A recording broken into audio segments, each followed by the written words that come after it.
रामटेक येथील गडमंदिर परिसरातील भोसलाकालीन देवस्थान असलेल्या गडमंदिर परिसरात वराह मंदिराजवळ सुरू असलेल्या खोदकामादरम्यान एक मोठा हंडा सापडल्याने परिसरात एकच खळबळ उडाली आहे।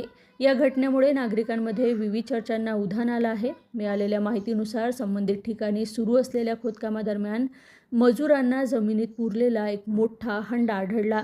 यानंतर ठेकेदार आणि मजुरांनी हंडा बाहेर काढण्याचा प्रयत्न केला, मात्र त्या हंड्यात काही मौल्यवान वस्तू किंवा ऐतिहासिक अवशेष मिळाले की नाही याबाबत स्पष्ट माहिती समोर आलेली नाही।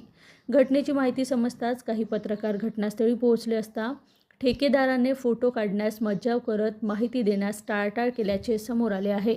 त्यामुळे या प्रकरणाबाबत अधिक संशय गडद झाला आहे।